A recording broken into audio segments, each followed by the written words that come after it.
secretariado, com a saída de Sereni Paludo da Secretaria Estadual de Fazenda para cuidar de assuntos profissionais, assume na próxima semana a Cefaz o atual secretário de Planejamento do Estado, Gustavo de Oliveira. E é ele que é o nosso entrevistado de hoje do Jornal do Meio-Dia. Boa tarde, secretário.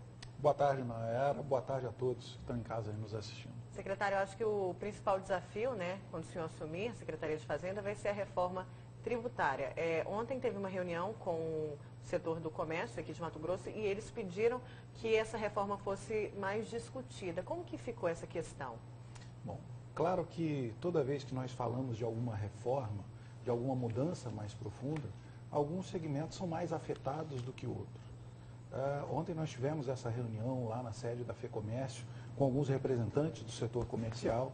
Eles entendem que deve ser mais debatido, que deve ser mais discutido. O governo insiste que, apesar de aprovarmos esse ano, de queremos aprovar esse ano a reforma, isso não esgota a implantação da reforma.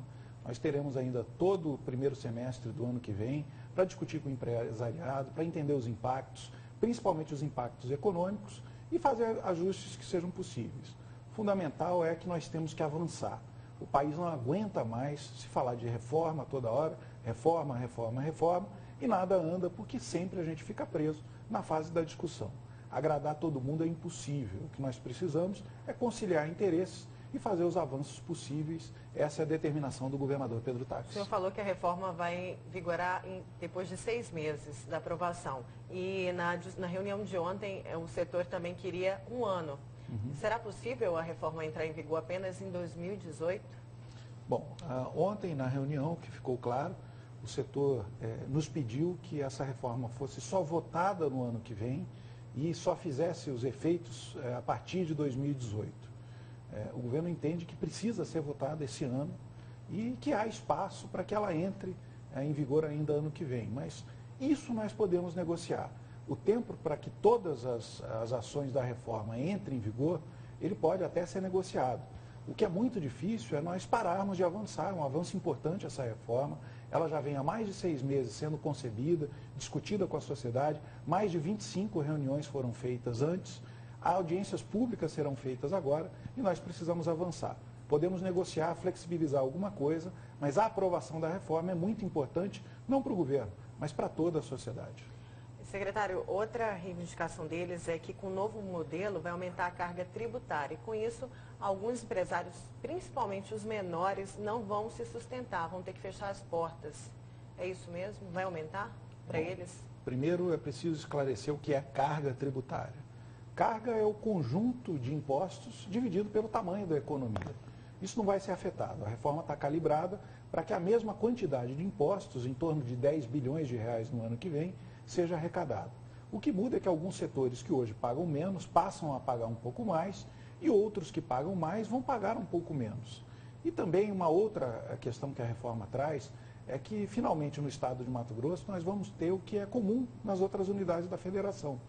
O mesmo produto, não interessa se ele é vendido, vamos pegar um exemplo, uma pasta de dente, não interessa se ela é vendida no supermercado, na farmácia, no mercadinho. O cidadão vai saber quanto ele paga de imposto quando compra a pasta de dente. Hoje isso sequer é possível, porque de acordo com o estabelecimento onde você compra essa pasta de dente, tem uma carga tributária diferente. Isso a reforma vem para consertar. Por isso, se alguns setores eles pedem a prorrogação, a maioria da sociedade pede para que ela entre em vigor logo. É importante, ela traz transparência e traz segurança para toda a sociedade. E com a reforma, o Estado vai poder competir de igual para igual com outros estados, como Goiás, Minas, São Paulo? Isso é o fundamental.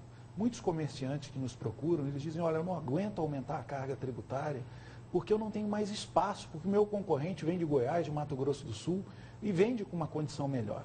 Então eu queria conversar com você, comerciante que está aí nos ouvindo. Primeiro, nós vamos entender os efeitos econômicos e o governo não vai ser irresponsável de fechar estabelecimentos na economia local e transferir esses empregos para outros estados da federação. Nós queremos empregos aqui, queremos investimentos aqui em Mato Grosso. É importante que você entenda isso. Vai mudar a regra, mas essa regra ela é sem dúvida melhor, para que a gente tenha mais desenvolvimento aqui no estado. Vou dar outro exemplo. O Mato Grosso tem uma frota de caminhões rodoviários imensa, mas muito poucos caminhões são vendidos aqui em Mato Grosso. E mesmo as transportadoras que têm sede fora do estado hoje, elas reclamam, o combustível aqui é mais caro, o serviço aqui é mais caro. Se nós criarmos ambientes de negócio melhor, nós vamos ter, por exemplo, mais transportadoras instaladas aqui no estado, pagando imposto aqui no estado, abastecendo os caminhões aqui no estado, e isso é bom para o conjunto de toda a economia. Secretário, vamos falar agora da crise econômica, né? O Estado sentiu a crise este ano e o próximo ano, como deve ser? O dinheiro da repatriação deve trazer um fôlego ou ainda não?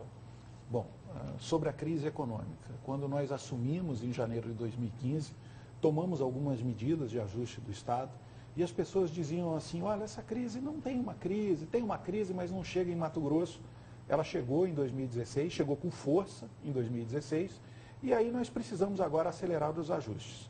Fundamental, todos esses ajustes vão ser discutidos com a Assembleia, expostos para a sociedade, e isso vai fazer a gente sair da crise mais depressa.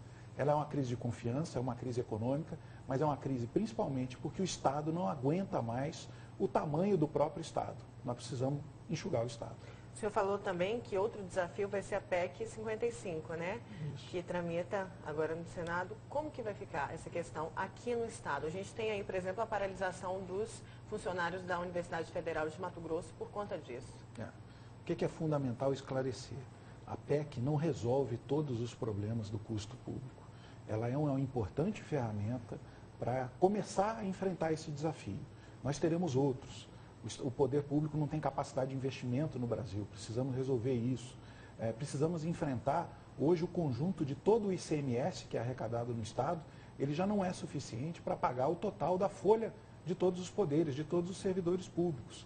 E mais do que isso, o servidor talvez não perceba isso no dia a dia, mas a previdência pública ela é altamente deficitária.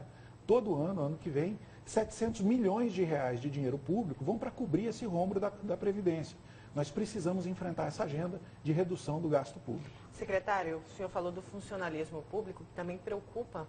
Recentemente, a gente conversou até com o sindicato, é o RGA de 2017. A RGA de 2017. Esse ano teve toda aquela polêmica, né, o parcelamento, e o próximo ano, que deve ser um ano ainda de ajuste dessa crise. Como que vai ficar a RGA do funcionalismo? A lei de responsabilidade fiscal é muito clara. Ela diz que o Poder Executivo só pode gastar 49% do que arrecada com o salário dos servidores. Para que nós possamos dar um aumento, uma reposição maior para os servidores, é preciso a economia voltar a crescer. E para a economia voltar a crescer, nós precisamos avançar com as reformas. Então é preciso também que o servidor entenda que, embora pareça que a reforma tributária só afeta o empresário, ela vai melhorar o ambiente de negócios, vai aumentar a arrecadação do Estado a médio e longo prazo e, com isso, nós vamos poder ter mais investimentos nesse importante patrimônio do serviço público, que é o servidor. É o mais importante, gente. O Estado não prorroga datas de pagamento de salário porque quer. Ele faz isso porque tem dificuldade financeira. Cada um tem que fazer a sua parte no enfrentamento dessa crise. E você, servidor, nós dissemos claramente que o salário seria pago até dia 10, ele já começou a ser pago hoje, será pago o final dele até amanhã. É importante que você entenda isso. É um momento de sacrifício, de apertar o cinto, mas nós vamos vencer essa crise e voltar as coisas à normalidade. Muito obrigada, secretário, pela sua participação aqui no Jornal do Meio-Dia e boa sorte na sua nova gestão. Obrigado, Nayara. Um abraço a todos que estão em casa aí nos ouvindo.